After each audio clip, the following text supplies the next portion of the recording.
Have you ever wondered about the mysteries hidden in ancient texts that were almost lost to history? Today, we begin a journey through one of the most enigmatic and controversial works of all time, the Book of Enoch. This ancient text reveals the descent of 200 fallen angels, their forbidden knowledge, and the catastrophic consequences that reshaped humanity forever. Over the next 3 days, we'll dive deep into its secrets, starting with today's chapter, the descent of the fallen angels and the chaos they unleashed. Are you ready to uncover the truth behind these celestial mysteries? Let's begin. Enoch lived in a time when humanity was beginning to stray from divine paths, but he stood out as a man of unparalleled righteousness. While others succumbed to corruption and chaos, Enoch walked closely with God, earning divine favor. One fateful night, as the world around him slept, Enoch experienced a visitation that would change the trajectory of his life forever. While resting under the quiet expanse of the night sky, a sudden brilliance illuminated his surroundings. This wasn't the ordinary glow of moonlight. It was a radiant light emanating from celestial beings descending from the heavens. Their presence was both awe-inspiring and overwhelming, their forms shining with an otherworldly majesty. These were no ordinary angels. They carried an air of authority and purpose, as though they bore the weight of heaven's secrets on their shoulders. As they approached, Enoch felt an immediate sense of reverence. The angels spoke not with words, but through a profound understanding that transcended language, communicating directly to his heart and mind. They revealed to him that the balance of the heavens was in peril. Among their ranks, a faction of angels had grown rebellious, defying divine authority. These fallen beings, led by a powerful figure named Semjâzâ, were preparing to descend to earth, an act that would forever alter the relationship between heaven and humanity. The angels invited Enoch to ascend with them into the celestial realms, where mysteries beyond mortal comprehension would be unveiled. They showed him the vast expanse of the heavens, the intricacies of the stars, and the divine laws governing creation. Through these revelations, Enoch began to understand the grand design of the universe and the precariousness of its balance. Yet, the more he learned, the more he sensed the impending danger posed by the rebellion. Enoch's divine appointment was not merely to witness these wonders. The angels charged him with a dual mission. He was to serve as both a mediator and a scribe. He would document the unfolding events and communicate God's judgments to both celestial and earthly beings. Enoch's role would be pivotal in bridging the gap between the divine and the mortal, ensuring that humanity understood the gravity of what was about to unfold. This chapter of Enoch's journey sets the stage for the dramatic events that would follow. As he absorbed the revelations, he carried the weight of the angels' warnings, a burden that would soon manifest in the descent of the fallen angels and the chaos they would unleash upon the earth. As Enoch absorbed the divine revelations, the celestial rebellion began to take shape, led by a powerful and charismatic angel named Semjâzâ. Semjâzâ was no ordinary angel.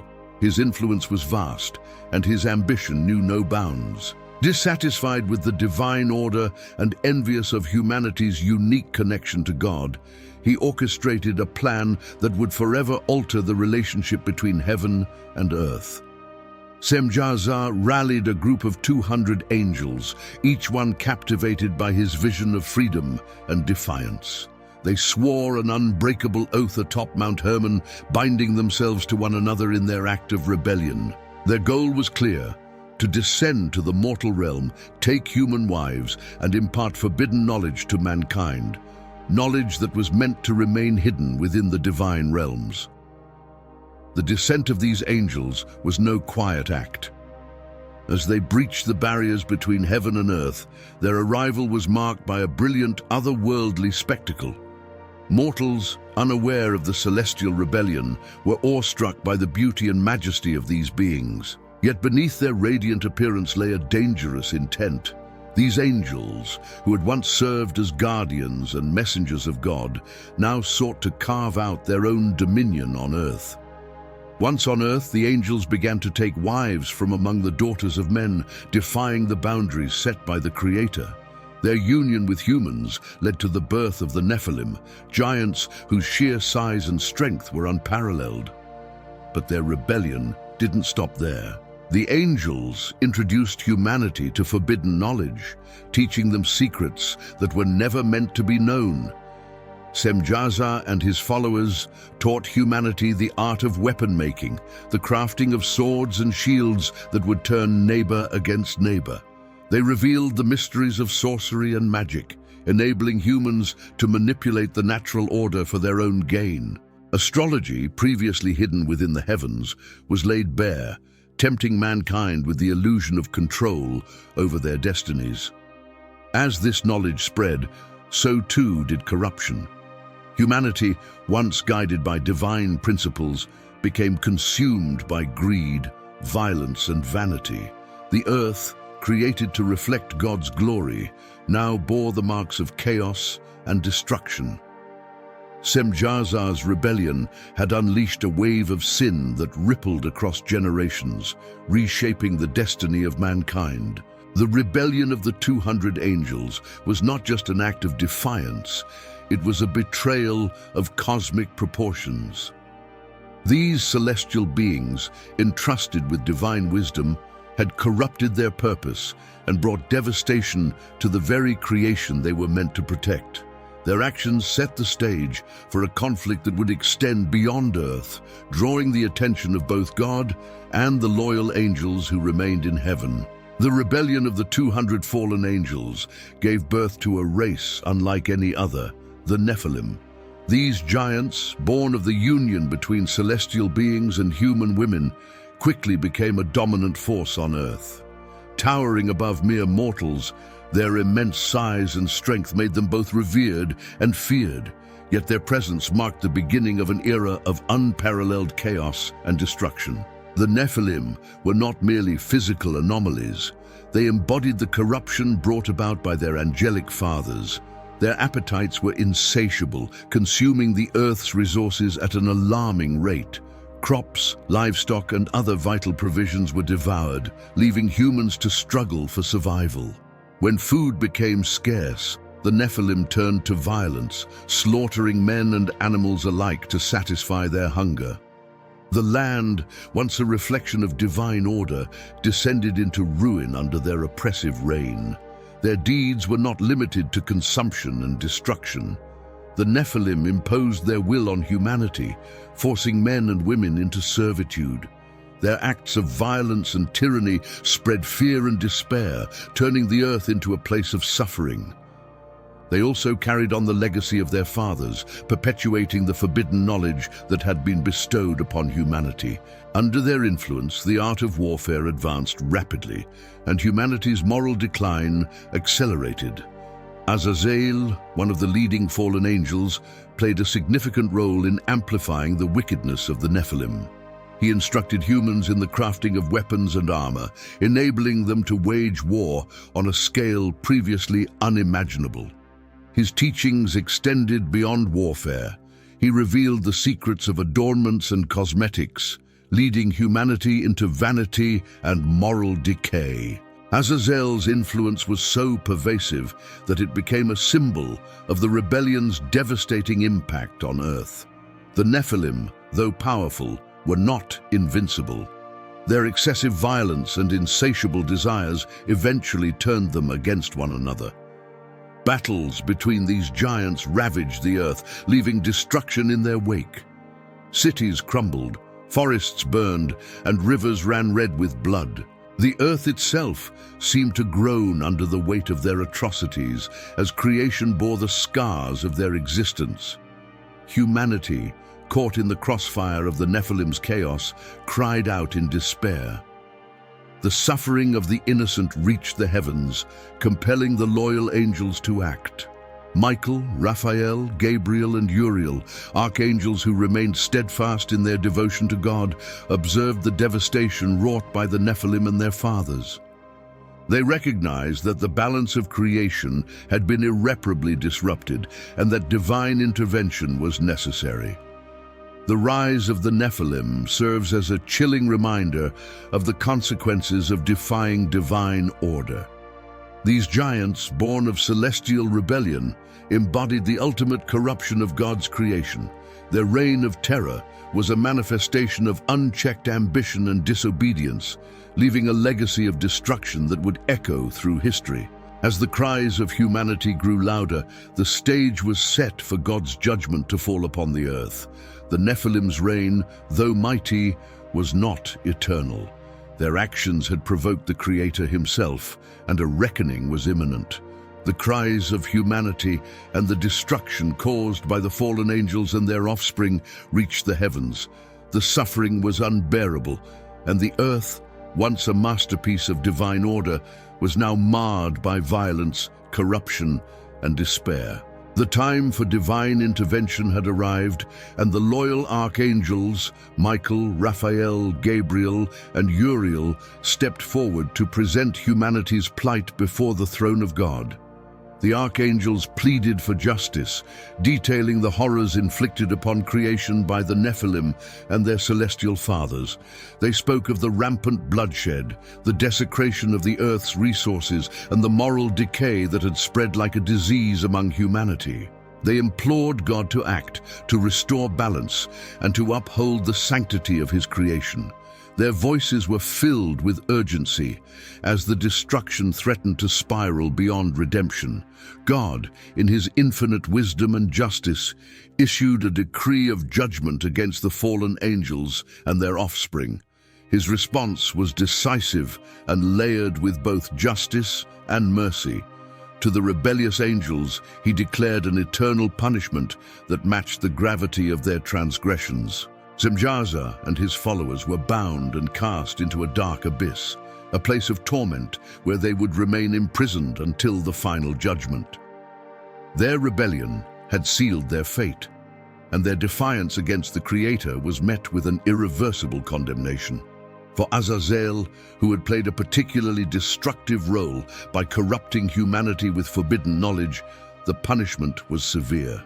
He was bound, hand and foot, and cast into a chasm in the desert, where he would be covered with stones and left in utter isolation. God decreed that the earth itself would bear witness to Azazel's punishment, serving as a symbol of divine justice and the consequences of defying the Creator's will. The Nephilim, the offspring of the fallen angels and humans, were not spared from judgment. Their existence had become a blight upon the earth, and their actions had desecrated the sanctity of creation. God declared their destruction, ensuring that their reign of terror would come to an end. Through a series of divine acts, the giants were eradicated, and the earth began to heal from the scars they had inflicted. As part of his plan for restoration, God revealed to Enoch the coming of a great flood, a deluge that would cleanse the earth of its corruption.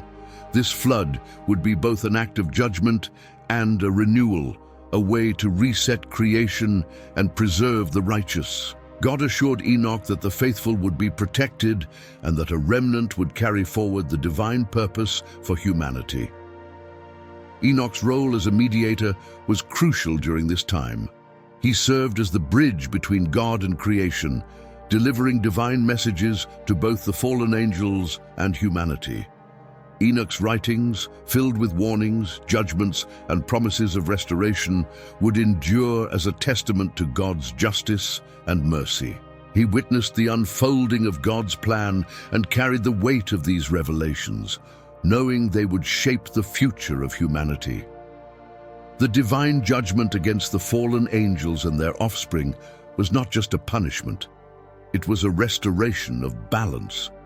God's intervention reaffirmed his sovereignty and his commitment to preserving the goodness of his creation.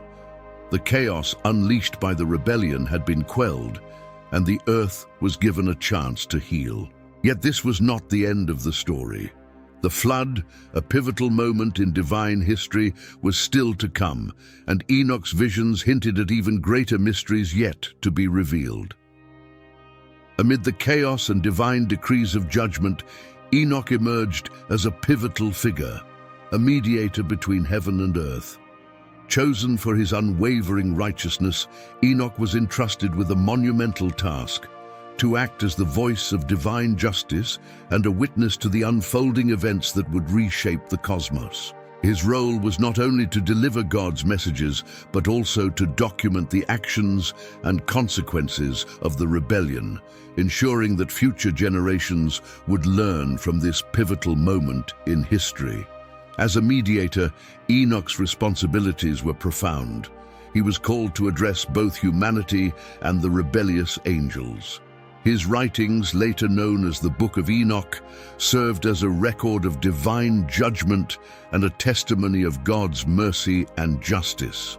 Through visions and revelations, Enoch communicated God's decrees to the fallen angels, delivering their sentences and exposing the full gravity of their transgressions. One of Enoch's most challenging tasks was to confront the fallen angels with the reality of their punishment. The rebellious angels, led by Semjâzâ, pleaded with Enoch to intercede on their behalf. They hoped that Enoch, as a righteous man, could appeal to God for leniency. With heavy hearts, the angels entrusted Enoch with a petition, asking him to plead their case before the Creator. But Enoch's journey to deliver this plea would reveal the unyielding nature of divine justice. In a vision, Enoch ascended to the heavenly realms, standing before God's throne. The experience was overwhelming as he witnessed the majesty of the Creator and the absolute holiness of his presence. God's response to the angels' petition was clear. Their rebellion had defied the natural order and corrupted creation. There could be no pardon for their actions, as their choices had introduced evil into a once perfect world. Enoch returned to the angels with the sobering news, marking the final chapter of their rebellion. Beyond addressing the fallen angels, Enoch also served as a guide and teacher for humanity. Through his writings, he provided insights into the divine plan, revealing the mysteries of creation, the structure of the heavens, and the laws that govern both the physical and spiritual realms. He warned humanity of the consequences of sin and the importance of faithfulness to God, emphasizing the need for repentance and obedience. Enoch's role extended to delivering prophetic visions of the future. He foresaw the Great Flood, a cataclysmic event that would cleanse the earth and pave the way for a new beginning. He also witnessed the ultimate triumph of righteousness, with the Son of Man reigning over a restored creation. These visions offered hope to the righteous, assuring them that God's justice would prevail and that their faithfulness would not be in vain. Despite the weight of his mission, Enoch's life was marked by a profound sense of peace and purpose. His close relationship with God gave him the strength to fulfill his role as a mediator, even in the face of overwhelming challenges. His journey served as a testament to the power of faith and the importance of remaining steadfast in the face of adversity. Enoch's story is not just one of judgment and destruction, it is also a story of hope and redemption. His writings remind us that even in the darkest times, God's presence remains, guiding humanity toward restoration and renewal. As Enoch fulfilled his role as a mediator, he left behind a legacy that continues to inspire and challenge believers to this day. As the events surrounding the fallen angels and the rise of the Nephilim unfolded, Enoch's visions expanded beyond the immediate chaos. Through divine revelation, Enoch was shown glimpses of the future, a tapestry of judgment, redemption, and the ultimate restoration of creation. These visions served as both a warning to the wicked and a source of hope for the righteous, illustrating the unwavering sovereignty of God. One of Enoch's most profound revelations was the prophecy of the Great Flood. He saw the earth overwhelmed by waters, a divine act to cleanse it of the corruption brought by the fallen angels and their offspring. Yet amidst the devastation, Enoch also saw God's mercy. A righteous remnant, led by Noah, would be spared, ensuring that humanity's story would not end in destruction but in renewal. The flood was not just a judgment, it was a reset, a chance for the earth to reflect the Creator's original intent once more. Enoch's visions extended far beyond the flood. He foresaw the coming of the Son of Man, a messianic figure who would bring ultimate justice to the earth. This Son of Man would reign over a kingdom of righteousness, where peace and divine order would prevail. Enoch's descriptions of this future kingdom were vivid, filled with imagery of eternal light, joy, and communion with God. The righteous would dwell in harmony, free from the corruption and suffering that had plagued the earth since the rebellion. In stark contrast, Enoch also saw the fate of the wicked. The fallen angels, bound and awaiting their final judgment, would face eternal punishment for their defiance. The Nephilim, erased from the earth, would serve as a cautionary tale of the consequences of transgressing divine boundaries. Humanity's wickedness, though cleansed by the flood, would re-emerge in cycles, leading to further judgments throughout history. Enoch's visions served as a reminder that God's justice, though patient, is inevitable. Enoch's writings emphasized the balance of divine justice and mercy. While the wicked would face eternal consequences, the righteous were promised a glorious inheritance. The ultimate triumph of good over evil was assured, and Enoch's visions offered hope to those who remained faithful amidst the chaos. His revelations were not merely warnings, they were an invitation to align with God's purpose and to trust in his redemptive plan. As Enoch's earthly mission neared its conclusion, his relationship with God deepened. The man who had walked faithfully with God was taken up into the heavens, sparing him from the corruption of the earth. Enoch's ascension was both a reward for his righteousness and a foreshadowing of the eternal communion promised to the faithful. His legacy endured through his writings, which would continue to inspire and challenge humanity for generations. Enoch's visions leave us with an enduring question. In the face of divine justice and mercy, how will we choose to live? His revelations call us to examine our lives, to turn away from corruption, and to embrace the righteousness that leads to eternal peace. They remind us that even amidst the darkest times, God's light shines brightly, guiding us toward redemption. As we close this first chapter of the Book of Enoch's Revelations, we've uncovered the secrets of the fallen angels, the Nephilim, and God's divine response. But this is only the beginning. The series continues with the next 2 episodes, where we'll explore the birth of Noah, the flood, and the ultimate visions of judgment and renewal. Make sure to subscribe to this channel and activate the notification bell so you don't miss the next chapters of this epic journey. Share this video with others who are intrigued by the mysteries of ancient texts, and join us as we uncover even more of the hidden truths within the Book of Enoch.